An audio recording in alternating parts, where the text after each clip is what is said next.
Hello and happy Monday. Back here, Rob Morales, RC Network, for another Monday Market 15, the only 15-minute show that takes roughly 30, 40, however minutes it takes. As with me always, Great American Title's finest, fewest, and most blonde, Miss... And purple. And purple. Ashley Miller, hello. Hello, everyone. Yeah, she's back. She's back in action. Here with us on a Monday Market 15. Oh boy, it's been a long weekend, miss. It was a very long weekend. Yeah. And so we're here bringing you the news of real estate and the things that are happening in this market in Phoenix. So if you like what we're saying, just hit that like button on YouTube. If you subscribe to us, you can watch us every week and you get notifications that way. If you're on Facebook, LinkedIn, Twitch, and all the other ones, just go ahead and love us. Okay. Ashley likes her purple hearts with her purple hair. I know. I get an accident. My kids love Twitch. Oh, they do? Yeah. Why aren't they subscribed? I don't even know how that works, honestly. We go live on Twitch every week, and I still haven't figured out the damn thing. They asked me, they're like, Mom, do you even know what Twitch is? I'm like, yeah, totally. Yeah. It's like a YouTube for teens. Kids, yeah, for teenagers, video gamers and weird stuff. Yeah, a lot of weird video stuff. We should probably look into that more, actually. The weird stuff or the video? All of it. Well, hello. Hey, that's the wrong kind of show here, Miss Miller. We don't get into that here. Anyway, we're here to talk about real estate and the things that are going on. And what are we here to talk about today? Well, we discussed a few things, and we were going to actually have a lender come on today, but unfortunately something came up. But that is Robert nice and purple hair, by the way. Thank you. We've been sitting here talking about some numbers and calculating some things and going through, and I guess the biggest question, is it a good time to buy or not? Yeah, and I think the market right now is really driven by sentiment or feelings. Mm-hmm. And I really feel right now in this current environment, there's two markets. There's the markets where the houses are crappy as hell, and they're trying to sell for top dollar, and you see those prices start coming down a little bit until they come down to the price they're supposed to be. So that's one market. Then you have a completely different market. If you've done a good job in your house, put it together really well, those things get like 20 offers still, and we're still seeing a lot of like over list price offers. Yeah. So I was looking up some stats, and Bring me the stats. Over the past, let's say I think we looked at 4 years back, right? Well, 4-ish years back, 2008. Yeah. So the medium home in 2018 was $241,100, and the interest rate was 4.77%. Then now, March of 2021, the median was $311 at the interest rate of 2.875. And as we calculated, there really was only a $70 difference in payment. Yeah. So we were talking about explain what you were chatting about. So there's two different price median homes in the market a couple of years ago versus today. And so if you purchase that median, so the half fall below, half fall above, if you purchase at that price and you're paying the interest rates then as opposed to now, you're paying roughly about $70,000 if you take it all the way to term. 60. Oh, $60,000. 70 a month, but $60,000 over the 30-year term. But who keeps their house for 30 years? But continue. Yes. So if you happen to be one of those buy and hodlers and buy your house and say, I'm not buying another house for another 30 years, I'm making the last mortgage payment. Yes, sir.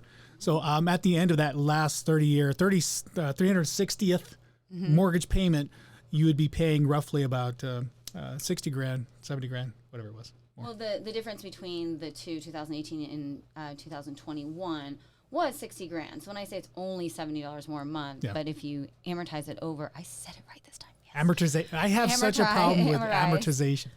It is a $60,000 difference, which seems so substantial, right? And that's just an interest rate. Right. However, right now, people are paying, $60,000 over for asking price. So they're technically paying a person instead of the bank. Correct. Like we were discussing. Yeah, and that goes to your equity. I mean, that's in part of your calculation of equity, that goes into that. So if you're paying, if you're offering, 40, 50,000 above the list price, you're really saving on the interest, but you're also putting money into a seller's hand versus a bank's hand. That's really what that kind of equalizes to. Yeah. But I mean, for people who are nervous about buying a home right now, we're going up and down and up and down. We have market cycle. We are the most expensive since 1953. I can. Yeah, pull up. I can go reverse charts if because I find it so intriguing to watch the growth and the ups and downs. So if you're looking to just buy and sell in 3 years and move, then maybe this is not the right quote unquote move for you. No. But somebody like myself who purchased and knows that I'm going to keep this home and eventually I'll probably end up renting it out down the road. At the end of its term, if I keep it for 30 years, I'm investing in basically what I say my retirement, because 83% of people's retirement comes from their home equity. So you really have to analyze how long, if you're purchasing a home right now, if you're young, like millennials who are having buyer's remorse because maybe they have a baby or they end up with triplets, I don't know. And they were like, the home's not big enough. What were the other ones? The remorse is, wrong size, overpaying, bad location, hidden cost.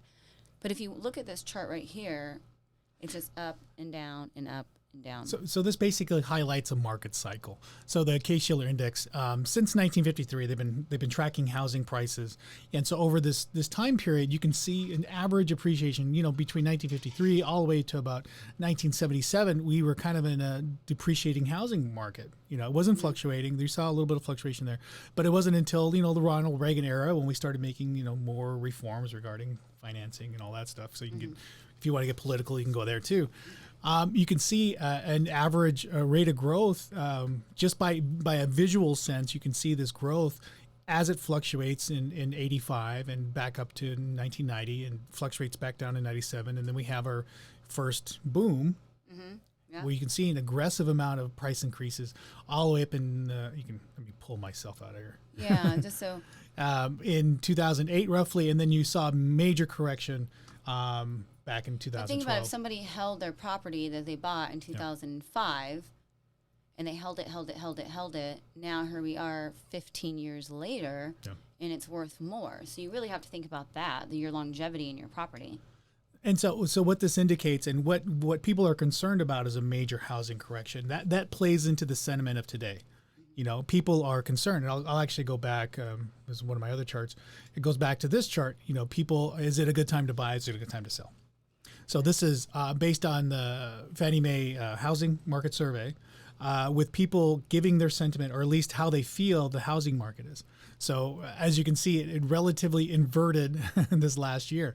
People from, let me get your head out of there, from about 2010 felt it was a good time to buy. And it was very sustainable. There was a little bit of decline over the few years, but then roughly in about 2020, that inverted to people thinking it's a bad time to buy in this housing market. What's a bad thing to do? What is it? Rent. Here we go. Think about it. I mean, it's 100% investment in somebody else. Yes. Somebody else's wealth. You're literally giving away money. Yes, it's shelter over your head, but you're giving away your funds. So think about if you're renting and you've rented for 3 years, 5 years. Imagine if you were to pay your mortgage over those 3, 5, 7 years. That money is actually going back into your property. But I think people recognize that, though, too. And I think people out there are wanting to buy a home. I don't think there's ever really a renter that just wants to stay a renter forever. I think there's a small group of people that say, hey, I don't want to deal with any of this housing. And I think that's really more fear than anything else. Mm-hmm. But there's a small group of people that say, I'll never buy. But then there's a large group of people that are either ignorant to buying, they really don't know the circumstances, that they even qualify, they're just afraid to even talk to somebody about that. So they just continue renting and they just kind of live in oblivion, like just in an ignorant source. But then there are people that if they're well educated enough and you tell them and you give them that sense of security, again, feelings, you give them that sense of security to see if they qualify and to purchase, then those are the people that kind of convert over. But right now, it's just there is a concern about this market. So I think most of them aren't necessarily gravitating towards that right now. You know, they're just concerned waiting. There's certain people that are waiting for that big downturn. Yep. And then there's other people that are priced out too. You know, I've lost maybe about, I want to say about 5 or 6 buyers this year. Yeah. Just to them being priced out of the market. I am my own buyer right now. I feel like I'm priced out of this market. Yeah. You know, there's been some houses I run comps on and I'm like, this is already 40,000 over comps, which is a reasonable price. You know, when you do comparisons to houses in the area, you know, if a house is comparably 300,000 and they have it listed for 350, it's like, well, why am I going to give more than that when the house is already overpriced, you know? And that started about October last year. And I feel like I'm priced. I own my own home right now. I own a condo, but I want to upgrade into a house. I'm not selling my condo. I'm using that as leverage. I'm going to use that as an investment property to rent out. Well, and rents are going up too. I mean, that's it too. Yeah. Whether you're renting an apartment, a townhome, a condo, a house, people are raising their rents. So that's another unfortunate thing because they're taking advantage. When I say they're taking advantage, I mean, that's the whole point of having investment property is to, bring in wealth to yourself. Yeah. That's why renters are paying 100% of their wealth to somebody else's increase in their wealth. But with the apartments, I mean, prices are so high right now. So sometimes we just have to look outside of the area that we actually want to buy. And that's one of the reasons I think people got into this FOMO thing, and then they bought in areas where they didn't really realize how bad the area was, and it's just a weird market to be in. You know, it's really hard because I think at the heart of hearts, you really just want a home. You know, and you've been priced out. I think there's been a lot of investors that have purchased that. You know, these bigger group companies, not just smaller mom and pop ones, but these larger groups. I don't want to mention their names, but I think we all know who they are. Open Door, or whatever. OD or the Z. Oh boy. So I do think that a large part of this market is by sentiment, and as people have gone out there and have purchased homes. In this whole craze, in this whole craziness, you know, there is a lot of buyer remorse too. And the numbers here, based on Bankrate survey, 64% of millennial buyers, you know, that's our largest group. So that's the 25 to 40-year-olds right now that purchased in the last year. 64% of them have buyer remorse. Well, and I think because there's multiple reasons, like buying at the top of the market, and then all of a sudden they see prices are leveling out. Because they're thinking, oh, we're going to buy and it's going to keep growing and growing and growing, and then we're stabilizing a little bit. So then they go into this like denial mode, I guess. I don't know how to explain it. And then things happen, not preparing yourself for hitting costs like you spoke about is AC, roof. So you have to know that when you are going and buying a home, what's going to happen. So I see why these stats have for instance, my house. Holy guacamole! I have not finished my front yard and my backyard, and the quotes. That I'm getting for just material and labor. I have my boys doing stuff now, even buying appropriate yard tools and all of that. However, I know because I mentally prepared myself. I knew it was going to be costly to redo the front yard and the backyard. I knew what I was getting myself into, and I know that I'm going to hold on to this property for a very long time. Now, if you don't have that mentality and you're not mentally preparing yourself when you're just buying to buy, it's a terrible decision. Yeah. And I will say, based on this chart, the 4 reasons people are having issues and having buyer's remorse. And the number one is hidden costs, like we explained. In this market, just in this market in general, the cost of goods have just gone up. You know, the whole lumber crisis, that was on the news for a while. But it wasn't just lumber; it was every other materials. Plastics were being reacquisitioned in order to better serve the antivirus, that all the stuff. So a lot of materials got reacquisitioned to support, with the economy and what was going on at the time. And so a lot of just prices of goods have gone up. And then the hidden costs, I just had an issue with an AC unit on a rental property. And the guy was basically saying, don't buy a new unit. I'm recommending you purchase a new unit, but right now the costs of it are so much, and I don't even know when I'm going to be able to get this. So let's get this fixed. I can fix it for $1,500, but it really deserves to be replaced. $1,500 for a temporary fix in this type of situation is probably the best decision. Because it was either a quick fix, a quick $1,500 for possibly the next couple months, or wait at least 30 days and perhaps at that time a new AC would be available, just because we don't know if there's going to be any equipment available then. So you had that. So the number one hidden cost for buyer's remorse. The second one is bad location. I think people in their frenzy were just like, hey, I'll buy whatever. Oh shit, I got that contract. Let me just buy it. Right. And then they realize that it's probably not the best part of town. And then I think the number three part of hidden cost and buyer's remorse was wrong size. They purchased the wrong size for their family or whatever situation they're in. And then the number 4 for buyer's remorse was they've just overpaid, which is, I think, everybody feels that right now if you own a home. Or if you bought it recently in the last 6 months. Yeah, no, a lot of people are feeling that way. But, worst case scenario is it's going to decline. Best case scenario, if it declines, you just stay until it goes back up. Because as you saw that chart earlier, we're constantly fluctuating. And it's going to be okay. Yeah, and the correction, if there is one, I don't know. I mean, the hardest part is that government keeps getting involved. I'll actually pull those up too. So the Fed was purchasing a lot of mortgage-backed securities. So mortgage securities are just paper, basically purchasing. To make it very easy, they're just purchasing the warranty of the loan, so that if it defaults, the government would pay for it. And you see that. Let me pull that up too. As you can see in the last, before 2008, there was 0 purchases, and then all of a sudden, in 2008 they started purchasing mortgage-backed securities. But it's not until the last year where they started purchasing a lot. In the billions. This is millions of dollars. So 2.4 million mortgage-backed securities. And these they don't want the housing market to crash. Or fall or correct. So they're trying to really buffer that, because the way they can compensate is that just give, whoever money. Yeah. They're producing all this money. So they're just throwing all this money. Where's your money? Oh, here you can have it. Here, I gave Ashley some money. Hold on a second. She's bankrolling today. Rolling. Those are your hundies? All my hundies. There was one thing I wanted to bring up about how you're talking about the hidden cost. What I have learned about materials for a property. So if you are in a situation, are you a material girl? So material, living in a material world, is I have utilized Craigslist, OfferUp. What are a few of the other ones? Facebook Marketplace. To just find different materials, maybe somebody else that has $1 million home that's remodeling and they're just getting rid of stuff. That's how I got, the baseboards for my house completely free. They had extra.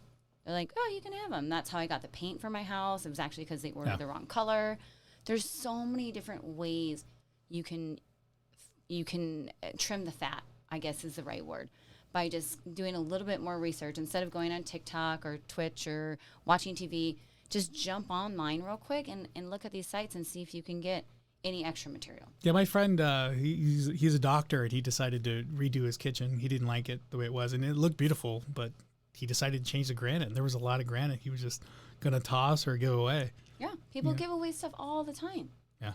And it's amazing how much stuff I have gotten for free or next to nothing because I did my recon. Because you like to work it. Well, I do, because I'm taking care of kids and I like my money. And if I can get it for $3, why would I pay more?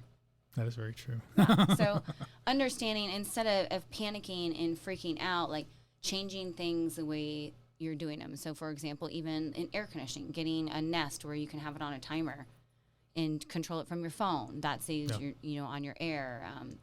There's a lot of ways we can save money on our homes if we're feeling that we are maybe in a pinch. Yeah, and I would suggest refinance as an option. Again, we're not here to give any financial advice. Yeah. And again, I have a feeling, and watching some of the charts, I'm going to post that up here too. This is a 10-year Treasury. 10-year Treasury is loosely based on interest rates. And so you see over time, actually, if I pull back you can see like the interest rates keep going down. And this is from 1983. They're really not going up. They do fluctuate like a market would. But with everything involved with some of the turmoil and some of the stuff that's happening in the economy now, I believe, and I feel, again, not financial advice, but I do feel that the interest rates will decline just because they, right now our economy, people are just saving money. They're not spending. Yeah. For whatever reason, if that's to, there's other things that are expensive right now. We just saw that energy and gas and utilities are going up anywhere from like 5 to 10% year over year. So energy bills and gas is going back up again. There's a lot of things that are going up, and people aren't spending. They're spending on just household goods essentially. And when you see, an economy that's not fully kind of back in a normal sense, if there was a normal, because we weren't doing good before all this happened. No. You see the interest rate, I believe the interest rate will actually pull down even more.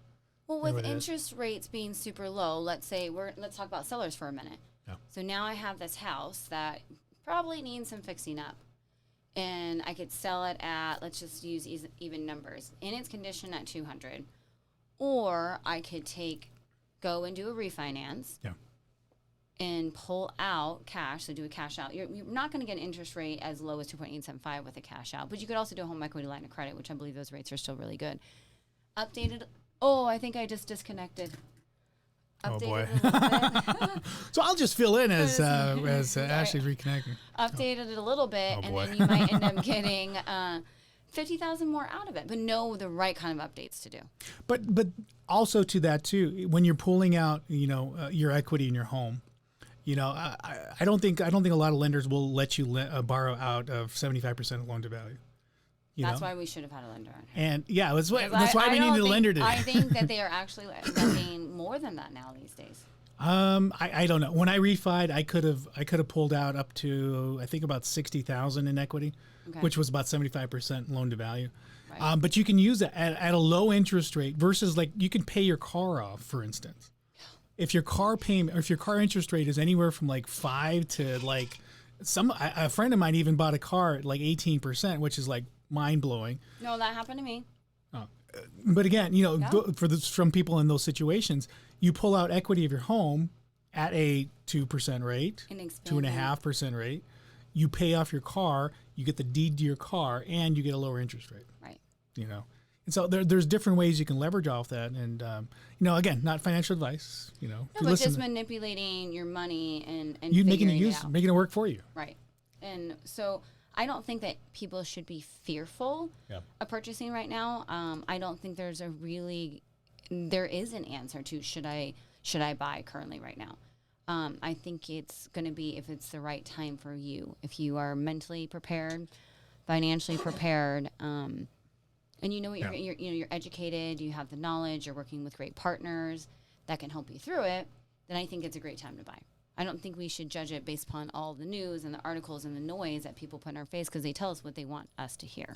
Yeah, I do think that our news outlets and everything else is always trying to manipulate us into think one way or the other. The best thing to do is to be informed and ask somebody that gathers statistics, that looks at the information, that's here to help you.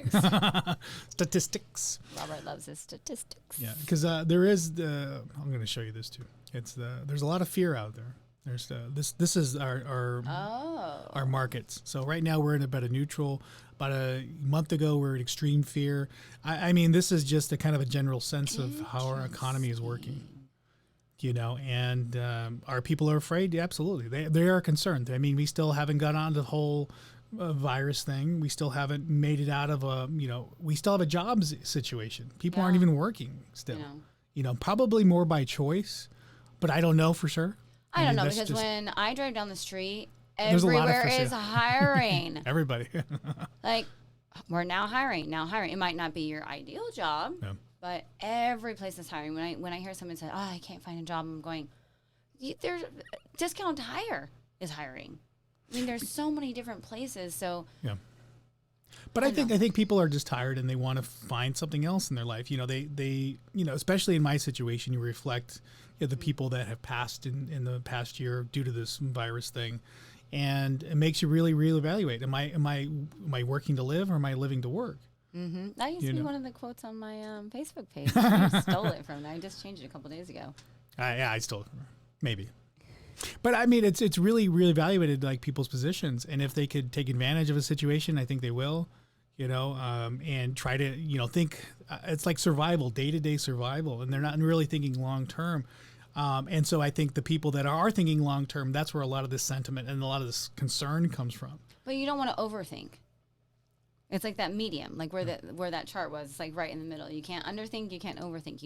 You have to map it out and be ready. That one right there. Be ready, yeah. So we have about 4 minutes left on the show today. As we're wrapping up, there was a couple other things I wanted to show a little bit. Again, you can chime in wherever you need to. Again, energy costs year over year on all items. So this is from the CPI data. Year over year, energy costs are going up a lot by 23%. So if you're not making 23% more in your budget or in your income, then you're losing out by percentages, mostly in energy. So you have to cut things off.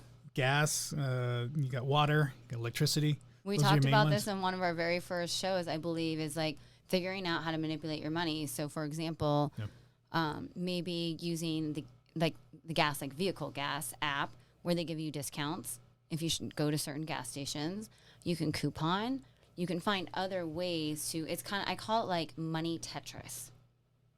Yeah. You're like moving. You got to move them to fit into different ways, and maybe cancel Hulu cable? And just keep Netflix if that's really something you do, or maybe not even watch TV. Maybe work. Well, yeah, and get off the couch and work. I mean, there's so many different things that I have changed in order to compensate, and I don't feel like I'm missing out on anything. Am I doing a little bit more legwork and a little bit more recon? Sure, but it's all balancing out fine.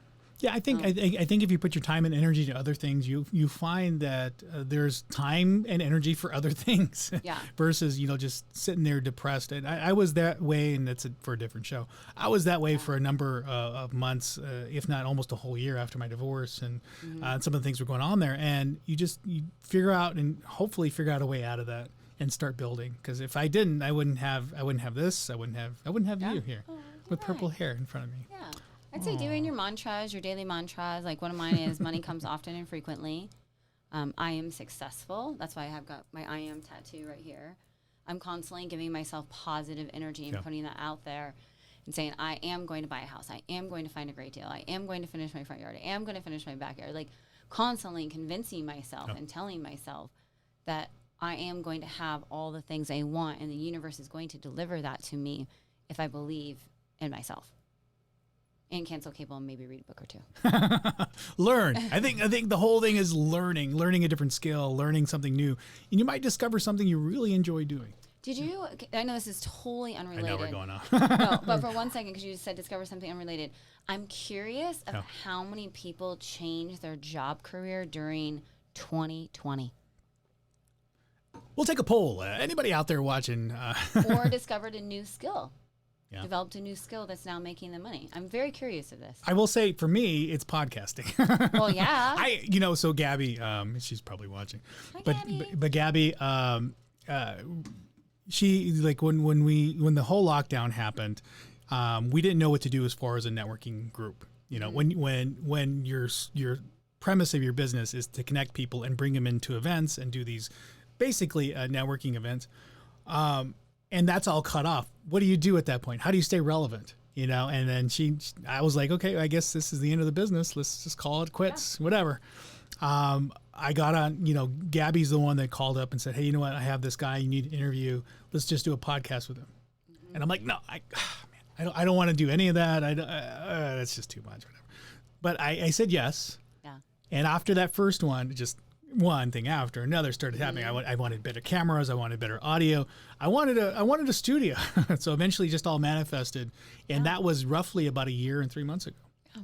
So that is my testimony. So we're willing to take testimonies here on Our CEO Network. So if you want to drop in the comments section anything that you have done or has changed in your life, because of this. And I think what Ashley's looking for is, highlight people's success stories or opportunities they found within themselves.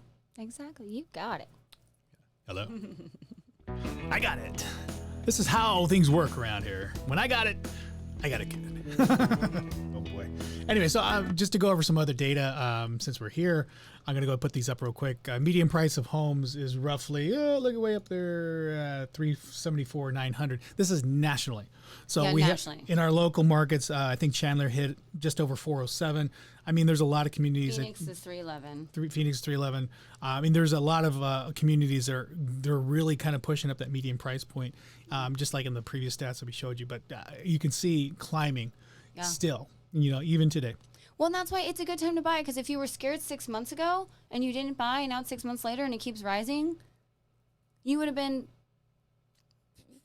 I'm not even going to go there. Never mind.